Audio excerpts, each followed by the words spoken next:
Welcome. My name is Tim Kaufman. I'm the chair of the Professional Program in Education here at University of Wisconsin Green Bay. Welcome to today's event, which is part of UW Green Bay's Campus Common Theme titled Engaging in Public Life. The Common Theme is a year-long program to engage our campus and our community in learning and thinking together as an institution.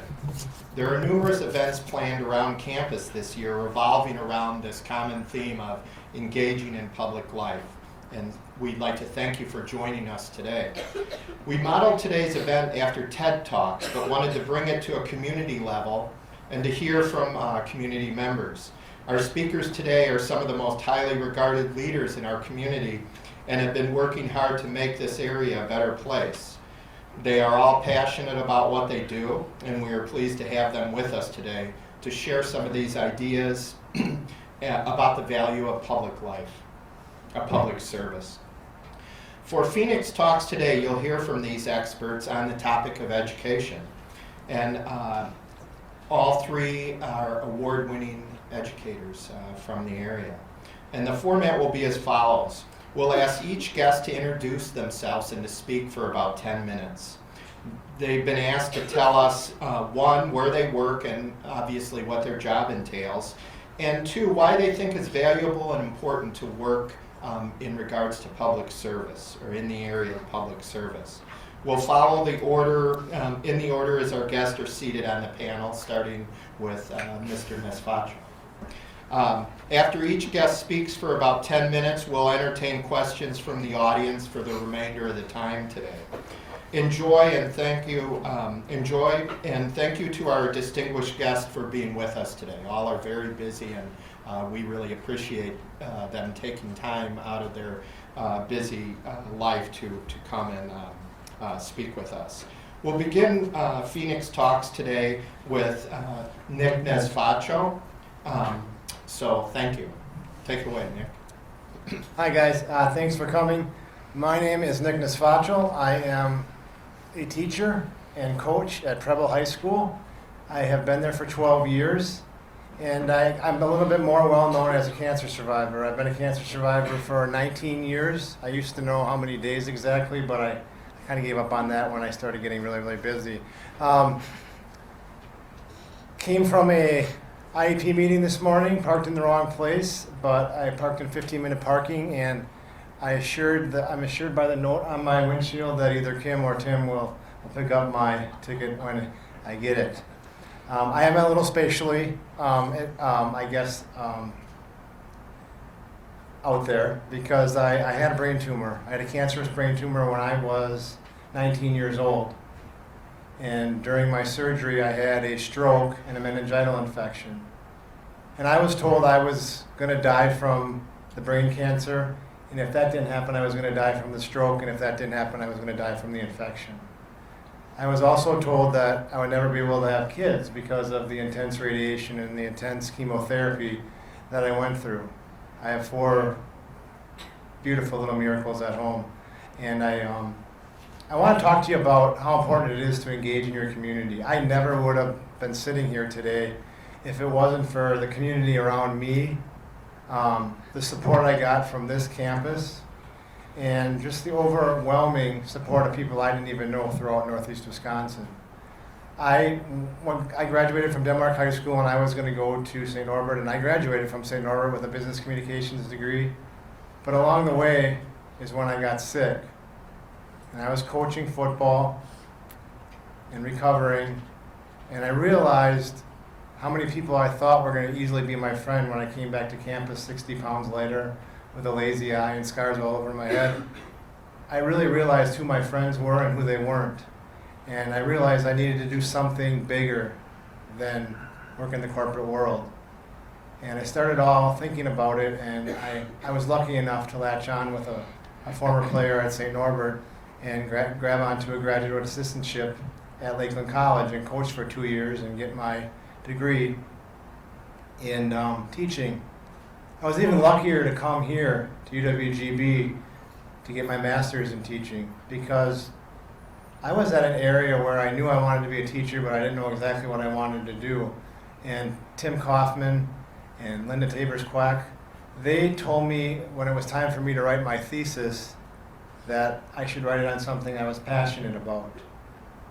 And I was passionate about this group I was starting at Preble High School called Sting Cancer. And that's what I wrote about. And I remember feeling so amazing because my professors were letting me write about something that I was passionate about. I wasn't forced to write on a different topic. I wasn't forced to write about something I wasn't interested in. And it made the whole process really easy. And I remember that Linda told me, I don't know if she was joking, but if she was, too bad because I did it. She told me to write a book. And now, a long time later, I released a book last week, and it's called I Got Cancer, but Cancer Didn't Get Me. Mr. Kaufman's going to make sure that he hands out some flyers so you can all pick up my book. That's my little plug. Anyway, I never thought I'd write a book. I can hardly type, so I am now we are in the 11th year of Sting Cancer at Preble High School. We started with 9 students and myself back in the corner of the library 11 years ago, and we now have it at Edison, where Mr. Weibel is principal. We have it in 24 schools, and we're branching out of Northeast Wisconsin for the first time. There's a group starting up in Mukwonago, another group starting up in Peshtigo. So we have 24 schools, over 2,000 kids every week go to Sting Cancer meetings and help with their community. We do an amazing amount of things, and I just want to say that I've coached football for 15 years, and I've never seen the teamwork and the leadership that I see in the kids that are in Sting Cancer. Everybody's been affected by cancer. Everybody knows somebody who's had cancer, and I think you guys get kind of a bad rap. This generation gets a bad rap for being self-centered, being focused on yourselves only. And the kids in Sting Cancer that do the things and come up with the ideas to help people with cancer are the most selfless and the most outward-thinking kids I've ever been around. It took me to, my bout with brain cancer, it took me. Otherwise, I don't know if I'd ever be smart enough or outward-looking enough to be in a group like Sting Cancer. But I just want to say how important it is to connect with your community, because there's going to come a time in your lives when you need your community back. And like I said, everybody asked me questions about cancer, and I realized there was a reason to start Sting Cancer. I never realized it would go as far as it did, but I'm glad I started it, and I'm glad because everybody has a need for something. I've been teaching at Preble for 12 years. I've been coaching for 15 years. Sting Cancer has been around for 11 years, and I am a teacher, a coach, an advisor. I work with students as a special ed instructor. I work with students who are cognitively disabled, learning disabled, students that have emotional disorders. I would never trade it for anything. You guys are going into an area where you're going to be so fulfilled by what you do on a daily basis. There's days that aren't as easy. I'm going to talk to Mr. Weibel in a few minutes about lessening some of the paperwork that we have to go through, and some of the meetings that we have to go through. But all in all, you're headed into the right career, and it is an amazing thing. Sadly, I don't know if I would be here if it wasn't for my illness and my cancer and my stroke and everything. I don't know if I would have been here. When I came out of high school, I had everything set up. I knew what I was going to do. I was going to go to St. Norbert College, and I was going to be a teacher. My first semester, I went into education, and then I saw all these people going into business and all these things and all these rich kids, and okay, I'm going to go into, so I went into business communications too, and I graduated with a degree in business communications. But along the way, when I got sick and started realizing what life was all about, I knew that I wanted to be a teacher. And luckily, a guy that I played football with set me up with a graduate assistant's job at Lakeland, and I got my undergrad degree in education. So that was my first big, I guess, stroke of luck. And my second big stroke of luck was meeting Mr. Kaufman and coming here, and now being able to come back here as a leader in the community. I'm very blessed, and by the way, though, I wasn't supposed to be able to have kids either, and I have 4 little kids at home. I have a 9-year-old, a 7-year-old, a 5-year-old, and a 4-year-old. And my 4-year-old son is finally being able to say his S's instead of F's. So you can imagine what life has been like when we go to the bank and they ask him if he wants a little sucker or a big sucker. He is finally getting it, and life is good. So I'm open to any questions you may have or anything that anybody wants to talk about. I think we'll go through each one. Okay. Hello, I'm Jenny Wassenberg, but I'm not really into this whole sitting down thing, so I'm sorry. No. And I see why you sat me in the middle of them, because if they have some things they need to talk about, I'm not going to referee the two of them here. Can I take this out of here? Sorry. It's okay, I didn't know I could do that. I'm Jenny Wassenberg. I am actually a teacher in Pere. I've been teaching in Pere for 16 years. I started off teaching at a high school in a traditional setting. And what's interesting is I received my undergraduate from Green Bay, and I was first going into psychology and human development. I have a double major in psychology and human development. And I thought, I really love those subjects, but I'm not sure I really want to go into the area of counseling. It's funny because that's what I do now anyway. But I was told by one of my professors I would never find a job teaching psychology. I won't mention any names, and I did. The first job I found was teaching psychology. And that is what I taught when I taught in the traditional setting. While I was teaching psychology, human development, and lots of other different social studies areas, I decided to continue my education and finish the master's program here. I was in the first cohort, I believe, for the master's program, and worked with Dr. Kaufman very closely as my supervising teacher for my thesis. And one of the things that I did for my thesis was, like Nick had talked about, something that I enjoyed about was learning styles and how kids learn differently. And that when I was in school, I didn't like school. I did not like it. I think I liked my first and second grade teacher because she was the same person. And then throughout school, I didn't like school. I did well in school, but to me it wasn't important. Coming from a family, I think of 7 kids, there was more to what we needed to do than education got. But I was one of the first ones in my family, actually 6 out of 7. I was the first one to go on to college. And college was difficult, except I had class with a professor, and that was the first professor that I wasn't a number, and it was actually in Rose Hall. I was sitting in the lecture hall, and he was an individual that he got to know every single student who was sitting in that lecture hall. And I remember him coming and sitting down next to me, and there was a kid sleeping next to me. I don't know who the kid was, still to this day I don't know who he was, but he said, obviously he's not getting much out of this class, so he probably shouldn't be here. What do you think I should do? I don't know, when we're in front of this whole lecture hall. So he was a teacher that really made me think about why I was there and what the purpose of me being there would be, and that's when I decided to go into education. I wanted to teach it. So with my master's, talking about learning styles and really trying to figure out those kids that were falling through the cracks, what do we do with the kids that are falling through the cracks? Because I had lots of students in my room that you want to save everybody. Everybody starts with wanting to save everybody. And it's difficult to do that. But what if we could save some of those, maybe 10% of those kids? So after writing my thesis for my master's on different learning styles, West Pere School District, out of the strategic plan, decided that they wanted to start an alternative program and was looking for something that would help those kids that were falling through the cracks. Until they came across project-based learning. Are any of you familiar with what project-based learning is? Do you want to talk about it? So, project-based learning is basically what they did was they walked into a school setting, and it was like a business setting. It was all open. Kids having their own desk areas. But what students do is they research in depth what they have interest in.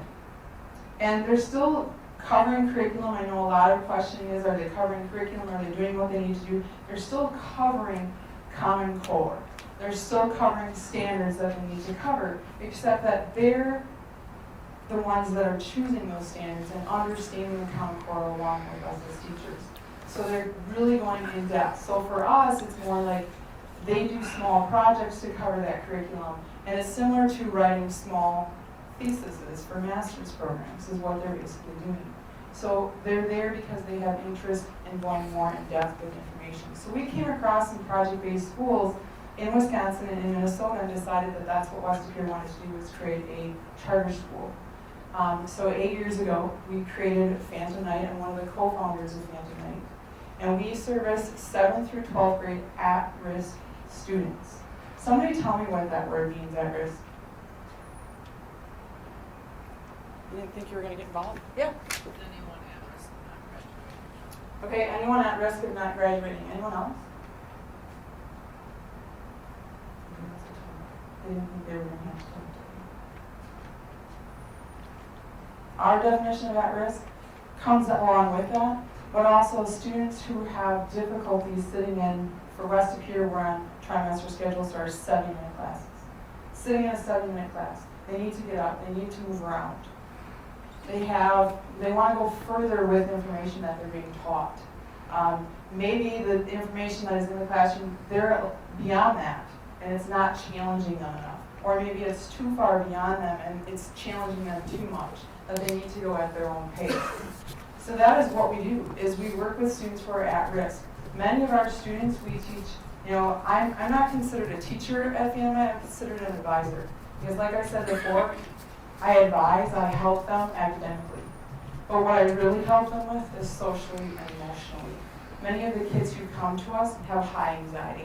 They can't be in a traditional setting with 800, 900 students within a school building. It stresses them out.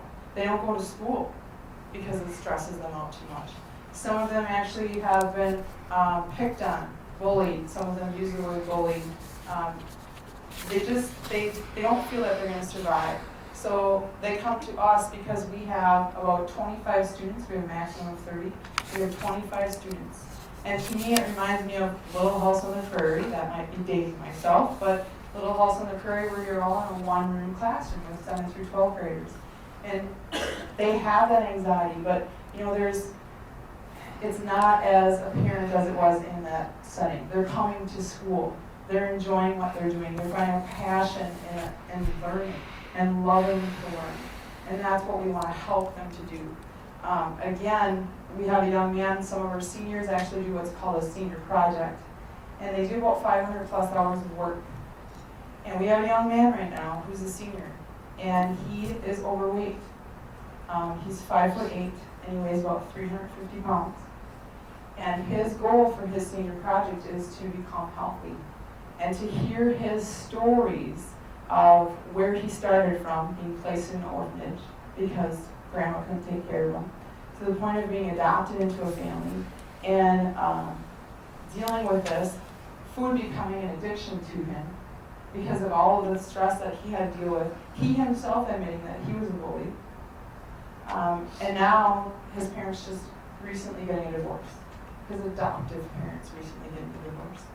So he's going through a lot in his life. I would never trade his life for my life. He's got lots of things at 18 to deal with. That's the kind of kids that we help. Another young lady, a lot of misfortune within her family right now. A lot of misfortune for her. High anxiety, thinks that people are out to, in a sense, nobody likes her, has a very low self-esteem. She actually went to MIAD last summer and took some classes and is the most awesome artist. And now that's her career goal. I'm going to school to be an artist. Never had any career goals before that. Those are kids that we work with. Those kids that are falling through the cracks. Granted, it's not everyone who's successful in a project-based setting, but it's also not everyone who's successful in a traditional setting. So we probably service about 10%, 15% of the population of students, because the rest of them are successful in a traditional setting. But we do everything we can to empower them. So, going off of that, I would just like to say, kind of going off of what Nick said, it's really rewarding. It's rewarding because I have an opportunity to empower kids to find passion in learning. I have an opportunity to not only know kids at an academic level, because when I was in a traditional setting, it was hard because I went through lots of students. Hour after hour, it was difficult to really get to know students. And that's why I would do lots of other things by coaching and being part of clubs and doing those things so you get to know students outside of the classroom. In this setting, These students become my kids. And literally, they become my kids, and they start to call me on accident mom. And I'm like, no, but that's okay. It's a great relationship. We create a family with one another. But you know, I have some things down here that, one of the things that I always have to remember is that I teach students. I don't teach a subject. You know, I don't teach social studies when I was in the traditional setting. I teach students. And in order for me to teach students, I have to know who my students are, and I have to give back to them. I think the one thing that I get out of it the most is that I learn something new about myself every single day, because my students are teaching me something every single day. Whether that be that I'm sitting down and counseling them in a sense, mostly listening is what I'm doing. They're teaching me something about how they're overcoming obstacles in their life, and they made a choice. What better they know their learning style now in high school than when they sit in the seats that maybe you're sitting in and questioning, where am I going? Because I did that when I was in college too. I questioned, what am I supposed to do? We're giving them that opportunity now to question that so late in life, but question that a lot earlier in life. Do any of you know who Les Brown is? Or have heard of Les Brown? He's a motivational speaker that's actually well known around the world. And this was he was brought to my attention by actually a former student. This former student struggled in life, didn't know what he wanted to do with his life, actually became a professional poker player. Didn't do so well, so decided he obviously needed to do something else with his life. And he started his own business. Fitness was something that was really big for him.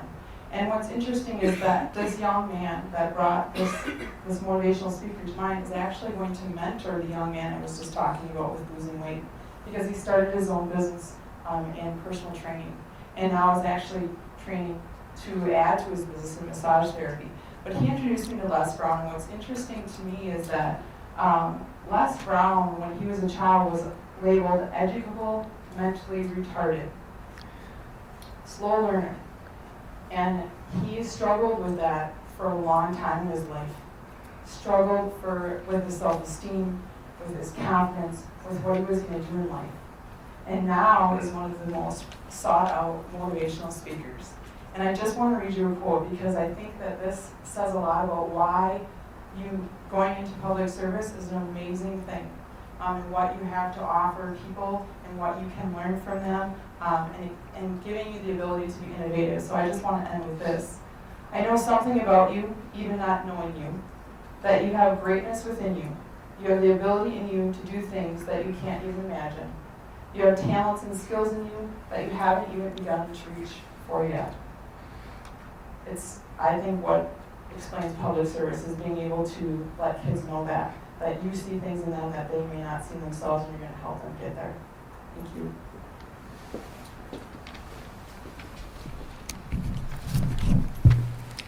I'm going to stand as well. As probably one of those kids that would have had a hard time sitting for 70 minutes, that I didn't have that high school experience. My name's Joe Weibel. Tell you a little bit about who I am, what I do, how I got there. But I think most importantly is the why you do all those things. And that really speaks to what public service is about and why people choose that career path or maybe have it chosen for them. Right now, who am I? I'm the principal of Edison Middle School. It's not too far from here, about 4 or 5 miles away. There's some connections certainly with Nick and some family members, and actually one of the professors here that is a former Edison alum, bunch before my time. But it's just a wonderful school. It's a wonderfully diverse school, about 1,175 kids. Grades 6 through 8, 100 plus staff members, and just a real vibrant learning community. So that's what I currently do.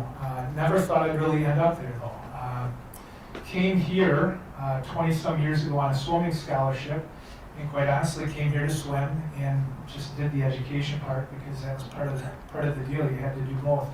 But figured out I really liked school, so much so that after graduating from here in 5 years, went back to school 3 more times to do a bunch of other stuff. Worked for Coca-Cola for a while, and that's where I kind of had that first epiphany in life that, hey, it was a good job, but it really was just that. It was a job, and I didn't have a why to what I was doing other than I needed a job to pay my bills. Roundabout way came back to education. I had an opportunity, one of my opportunities was to go back and get my master's here. It's had a tremendous experience. That's where I met Dr. Kaufman and just learned a lot about who I was and what I wanted to do. I got a little bit sidetracked, but eventually made it to the classroom. Taught for 4 years over at Southwest High School, and then just was lucky enough after going back to school again to get my administrative license, to get a job being an assistant principal, and have never turned back. It is truly what I love to do, and it is just a really neat thing. Not so much for what the job is, and some of you can probably imagine what it is. It's scheduling students, it's dealing with discipline, it's finding great opportunities for gifted students. It's just kind of that day-to-day being in the building. But it's so much more than that. And it took me really a number of years. You just kind of have some experiences that help put life in perspective. So when you're first starting a job, you're just trying to keep your head above water to figure out what you're supposed to be doing, and you get the minimum done, and that's usually pretty good. But then you have opportunities to grow. And I can tell you really what hit me about why public education, which I'm certainly a product of from early on to right now, is just so very important, and what an opportunity it provides. And this happened last year with my staff. And when I think of what I do, I really think it's what we do. And it's really hard to separate yourself as the principal of a building from the building. It really becomes one and the same. So those are my kids. Our staff is a collective team that really works with those kids. And we were in the longest, shortest month of the year, which when you're in education, February has got to be the longest month ever, even though it's the shortest. So we're right in the middle of that, and it's a tough time for kids. I think it's a tough time just in general in Wisconsin because everyone's had more than enough of winter. And for some reason, no one ever schedules a day off of school in February. There's spring break, there's all kinds of stuff in January, but February is the lost month where you're there every day and the kids feel it. So I have an absolutely wonderful associate principal who really should probably be doing my job and I should be doing his. And he turned me on to a neat blog called Mind Steps. And I don't use it often, but just really found an article that struck a chord with me, and I found out what it meant to our staff, and I think this is the connection to public service. The author, which could have been one of many people that write on this blog, titled the article just about a year ago, Hold On to Your Why. And I'm just going to read you a few sentences of a much longer post here. But it says, your why will give you focus, it will give you the energy on days when you're discouraged, and it will give you the commitment to stick with a kid who you'd rather give up on or persist with doing the right thing even when everything seems to conspire against it. Your why will feed your passion, your why will ignite your creativity, your why will show you how to become a master teacher and let you know when you've made it there. And it goes on, and it's really geared towards educators, but it's a great article, and I think that's the important thing about public service. It's not so much the what, but it's the why. And when you talk about people finding their why, I mean, here's two perfect examples of people that are doing a job, but it's so much more than a job. They have found their why of what they're doing. And I go back to last February when we had just the wonderful opportunity during a staff meeting to kind of read a little bit and reflect.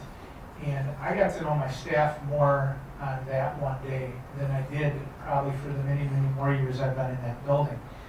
When we asked the staff, after kind of discussing and talking a little bit about their why, to share their own why, how would they want to be remembered?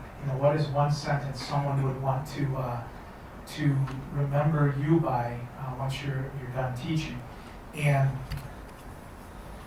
I couldn't get this to print any bigger, so bear with me. all 40 years old, the eyes just went. I know. 50.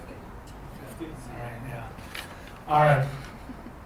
And this is what was really neat. We sent this out. It wasn't a long day. It was an after-school meeting where we got talking about it. Shared the article, and then asked people just to submit anonymously their why on a Google form. And I expected there to be lots of academic whys, like I'm here because I love science and it's so important for people to know science, and all of those kind of things. Which, don't get me wrong, is an important part of public education.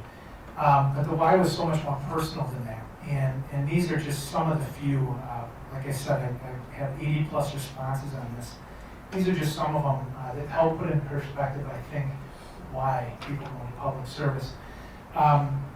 Some of them is probably what you'd expect, and some are pretty interesting. My why is to make a difference in the lives of children. She finds the good in everyone. The object of teaching a child is to enable that child to get along without the teacher. My sentence is, how I want to be remembered is that I demanded excellence from all people so that they reach their full potential.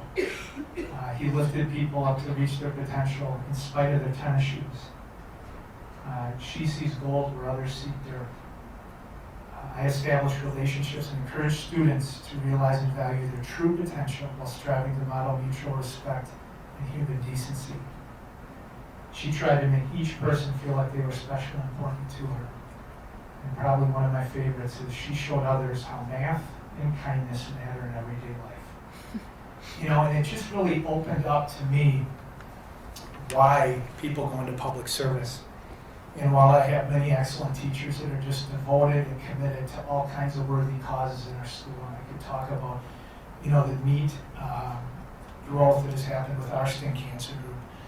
We have a wonderful AVID program that's only in its second year, and we have some wonderful teachers from here, or tutors from here that come in and support our kids who will hopefully in 6 years be sitting in these very seats. We certainly are a lucky recipient of future Phoenix tutors who come in and work with our kids. So all that great stuff is happening.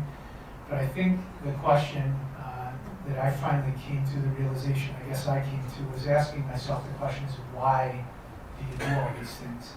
And it's for so many of those reasons that you heard from our first two speakers, and certainly the dozens of just really powerful responses from my staff that answer that question of why public service. It's just a tremendous opportunity to give back to something that probably has been pretty good to you, but really impact people's lives, where you can make a difference, whether it's for that individual kid, or that family, or for an entire building, or whoever you work with. And I guess I'd leave you with my thought is, is find that why. Continue to ask yourself the question, make it your own why. Don't let it be the why that someone tells you it should be. And you got to listen to your why. And if you do that, whether you go into public education or wherever you end up in life, if you listen to your why, I think you'll only truly then be happy and fulfilled, and not just working at a job, but really doing something that's hopefully important and fulfilling for you. Thank you.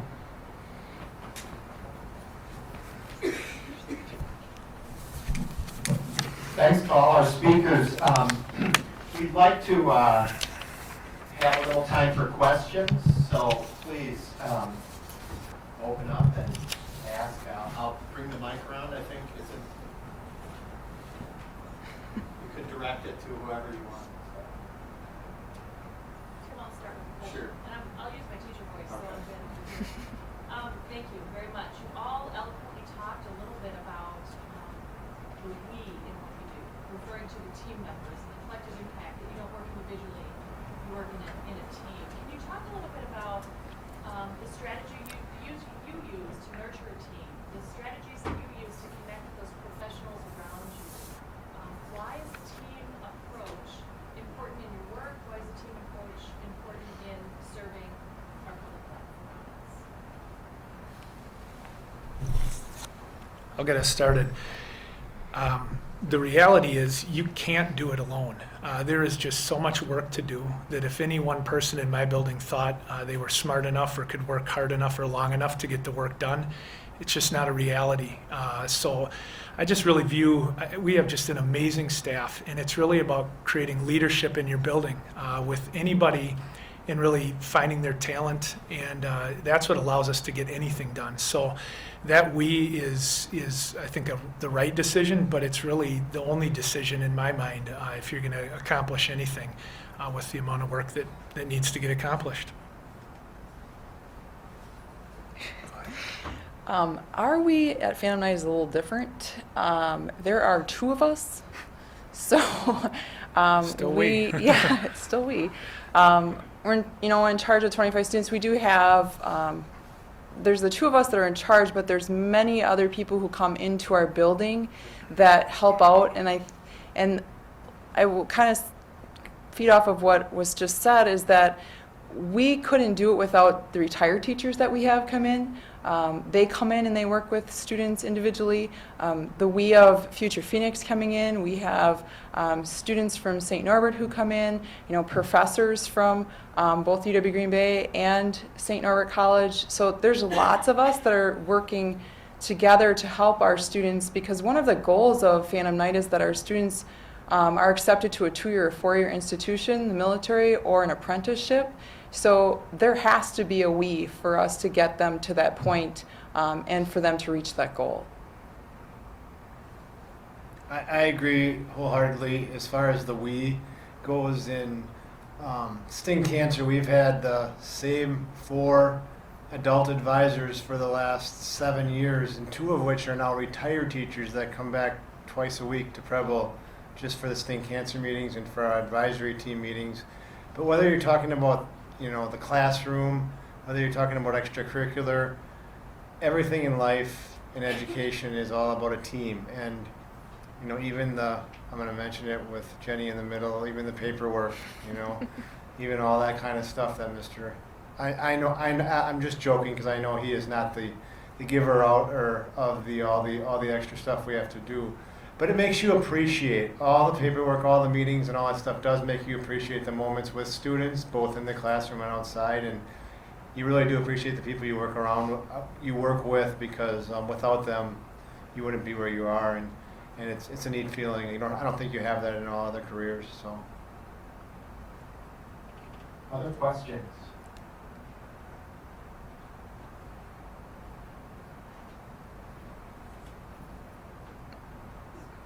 Okay, so my question is probably more directed to Jenny, but anybody can answer.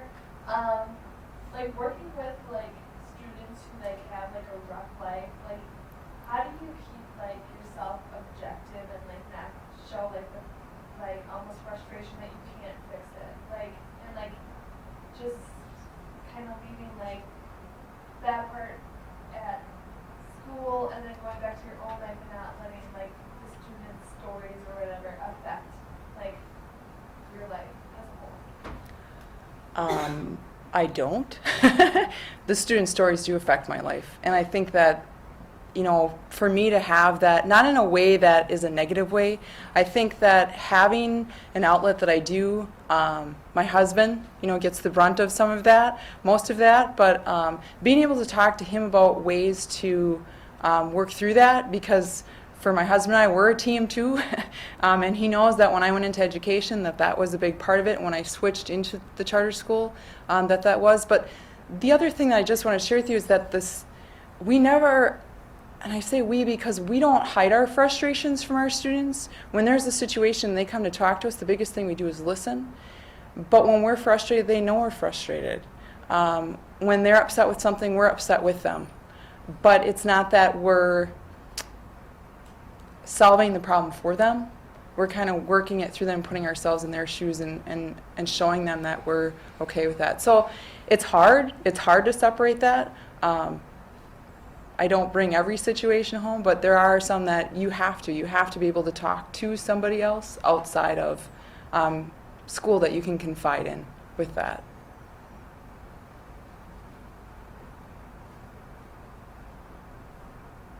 Other questions?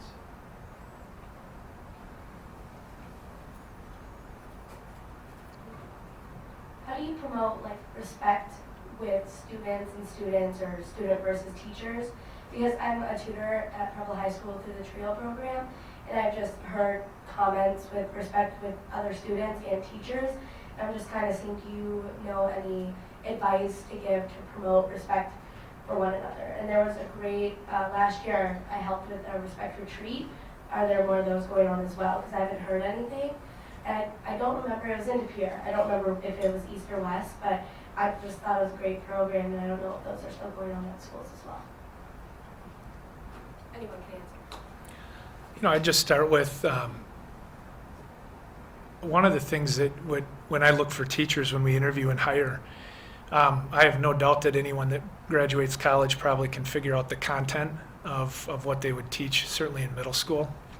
But I think, you know, speaking to what's going to happen when that person's in a classroom or is interacting 7 hours a day, 6 hours a day with kids, it's really about relationships. And if you don't have that personality that you can work and love kids, all is lost. And that's where you start to run into those issues of respect. So when I have teachers that struggle with that, it's not that they're bad people or bad teachers. It's just the teachers that don't really have developed a relationship with the kids. And I mean the tough kids. It's easy to develop a relationship with a kid that does their work and is good in class, and you know, their parents are always in contact with the school. But it's those challenging kids that if you can't figure out a way to get to them,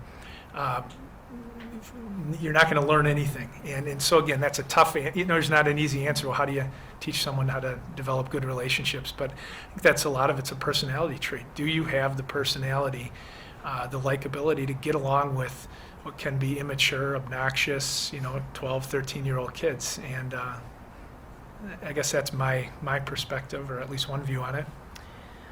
I think particularly in any setting, you have to remember that no matter if you teach little people or big people, they're all human. They make mistakes, and I think they're looking for somebody not to judge them, but to listen to them. And it's interesting how students can tell that. Students know what teachers they can go to confide in or to talk to and to build their relationships with. So I think that's a big key, is going into the field. We all make mistakes, and actually mistakes are the best learning tools. So that's what I would say to that the kids that I specifically work with, that's what they need. They need to know that, okay, I made that mistake, and you're not going to fly off the handle, and you're not going to judge me because I did that, but rather you're going to listen to me, you're going to talk to me about it, we're going to figure out a different way to go about it, that I don't make the same mistake again. How do I get this out? Just pull it up. Paul. Okay. I didn't realize, I knew I could stand up, and now I'm kind of showing off because I'm getting tired, but I hope I don't divert too much from this, but I want to tell you a really quick story about respect. I'm kind of known as I guess, over the top with respect. I have it all over my room, and I have it up on my board, and anytime a student isn't being respectful, I just point to a word, or I ask them, what's Mr. Nez's favorite word? And they all know. It's, I don't know if that's the most user-friendly way to use it, or if I should be hammering it home that much, but I just want to tell you one quick story, and I really, this was like my aha moment, this was the day I decided I wanted to become a teacher. I told you about going to St. Norbert College and getting a degree in business communications, and I'm telling you this because it was the day that I lost all respect for a professor, not here, at St. Norbert College. You're welcome. You're welcome. When I was very, very sick, it was at the end of the spring, and I got very, very sick over the summer, and I told you about all the details of that, but when I was coming back in the fall, I hadn't realized the severity of the stroke and my memory and all these things. And I don't know if you're all familiar with a Blue Book test, but I had a couple Blue Book tests in my major core business communication courses. And here I was, just like the old guy that was the Dean's List student before everything happened. I was cramming for 4, 5, 6 hours a night into the morning for these Blue Book tests, and I had everything in my head like I knew I did. And I started to realize when I started taking these exams that my recollection wasn't there, my memory wasn't there, and I was doing miserably. So I went back to the doctor. I connected with a neuropsychologist who actually retrained my brain for 3 years, played games with me and different things for memory, helped me with my concentration and focus. But one of the huge things that happened because of that, when I went back to Dr. Hitch in Green Bay, he said, you have to, this fall now, we're like 2 weeks into the fall semester, he said, you have to drop your 2 most intensive classes. And those were the 2 main courses for my major. So I had, at this time I was not driving or anything like that. My dad had to take me to the 2 appointments at St. Norbert College to meet with the 2 business communication professors. And I had one appointment was at 1 and one was at 1:30. I was nervous. I was walking with a cane. I had lost 60 pounds. I was a fragment of my former self. And I had to go up, I went up there, I remember it like it was yesterday. I went up the elevator and I waited, and the first doctor called me in, the first professor called me in, and I told him everything that had happened to me and that I had to drop this course, and I was hoping to take it later as my memory got better. And he just started crying and gave me a big hug and said, don't worry, I'll be here, we'll be here, we'll get this done. We need more time, more training, more healing, and it was great. Went down the hallway, sat in a chair, was expecting the same reaction from my other professor in my major course. And I told him the same story, what was going on, and that I was going to have to drop his class 2 weeks in the semester. And I'll never forget it. I said, I have to drop your class because of my memory, and I'm seeing a doctor, and I'm going through a lot of chemo and radiation and all kinds of other things. And he just looked at me and he said, Nick, I just want you to know that I don't associate with quitters, and I don't want to talk about this.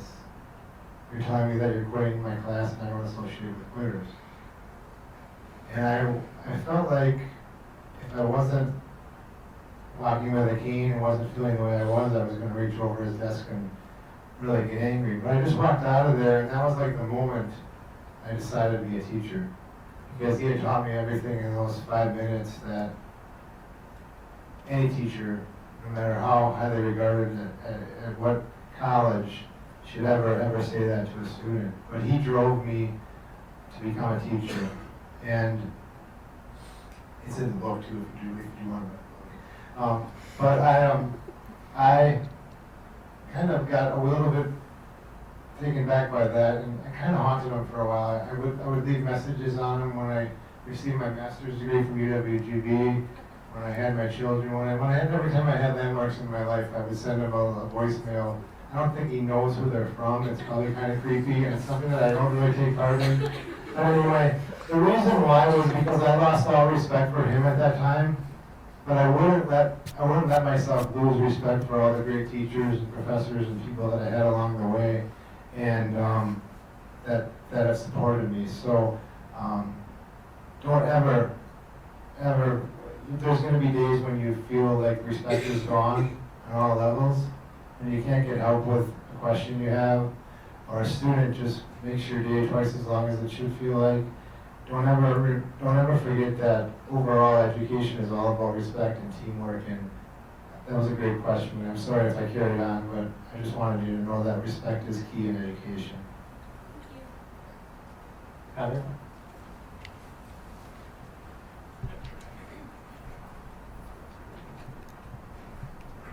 Each one of you have touched on your continuing education going back for master's. How do you feel that transitioned your why, or formed or helped to form your why? Or was it more experiences in the field, or was it equal? He looks at me. He looks at me. Like I had stated, my master's degree actually, doing the thesis on learning styles brought me into where I am with Phantom Night School. I also continued my education. I do have an administrative master's from Marian University as well. So I think that as a teacher, you continue to educate yourself. You continue to try to understand where you're at, what your why is, because I think sometimes as you go through, your why changes. For me, with the learning styles is, why are students falling through the cracks? Why I want to do this because this is helping these students. I think now, too, with my administrative aspect of that, I'm also looking more into, kind of question, like, it's furthering my why as to now what am I going to do with the administrative aspect of that in Phantom Night? What else is there that can continue to progress Phantom Night along or project-based schools? So there's a lot of work that I do with other project-based schools as well, and a lot of other education that I do, so it helps me to continue. But I think that no matter what public service you're in, especially education, you continue to educate yourself. And I tell my students, I've been in school since I was in kindergarten. You're complaining because you're a 10th grader. I've been in school since I was in kindergarten, and I've never left. So I don't know, I just think that education is so important. It continues, and your why changes. It will change throughout. Just like your major changes probably about 5 times, I think your why changes throughout your whole life. Yeah, I would say the same thing. I think just life circumstances and experience change who you are and what you want to do. And that opportunity, I did. I really truly fell in love with being a student. And my wife finally cut me off and said, enough being a student, stay working. But it was just life experience, opportunity, all those things, but really trying to just have a different perspective on where you started and where you ended up. So kind of a rambling answer, but I always took the opportunity to go back to school when I could, because I just felt like there was more. And I think I'm good for now. I had, like I had said, that I had been coaching, and being around young people had always made me really, really passionate about things, and made me really, really realize what I love to do. And when I had the opportunity to go back to school, and I had the opportunity to continue to do it, I just realized how special it was and how much, I guess the huge thing is making a difference. Where I didn't feel I was doing that as much when I was working in the corporate world, which is only a few months, but making a difference is something that I've always been big on, and I've always hoped that I can continue to do. So that's my why.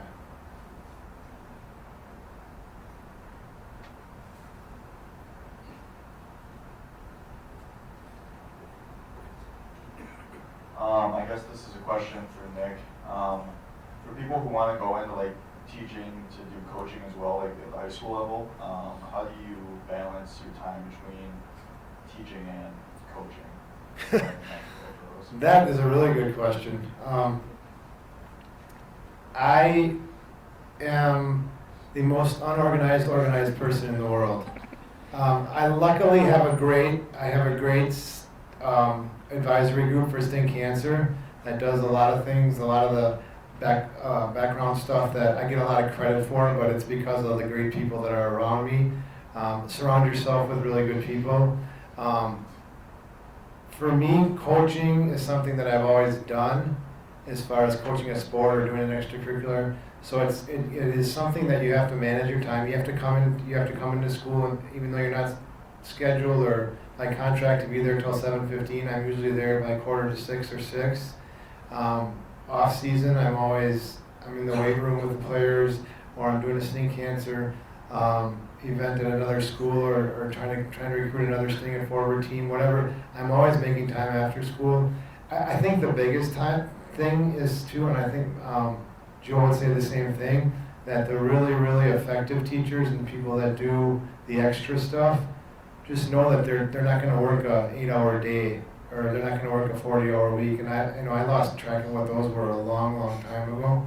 And I'm not complaining at all. I love my job and I appreciate everything I get from it. But I would say the biggest thing is just going into it, knowing that you're going to be one of the first people at the building, and you're going to be one of the last to leave. But those are the really key rewarding things, the extra stuff you can do. Does that answer your question? Yeah. Okay. Other questions?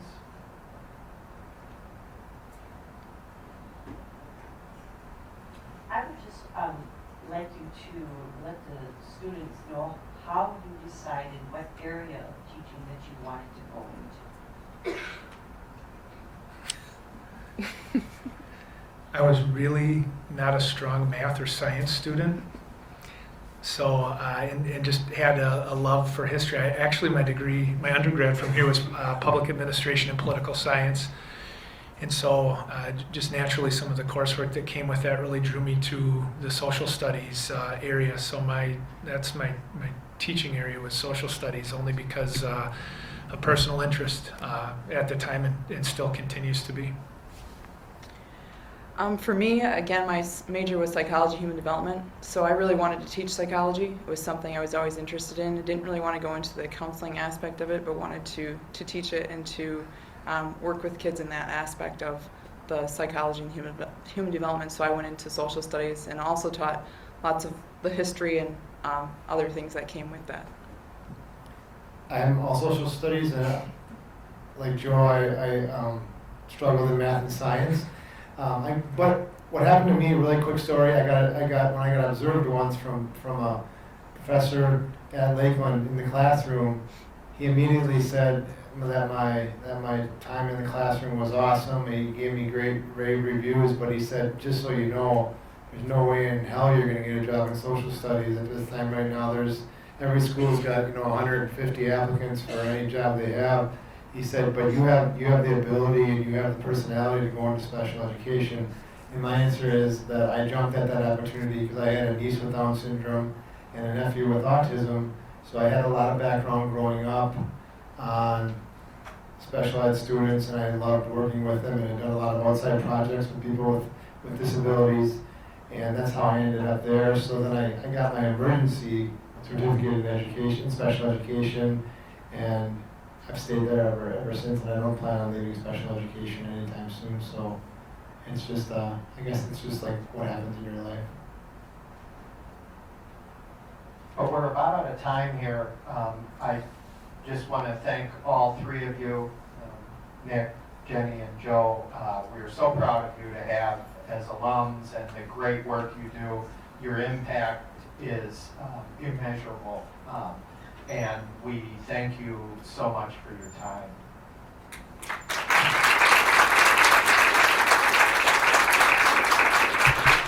I know Nick brought some handout too, so if you want to grab one, I believe that would be great. And Kim, I don't know if you want to.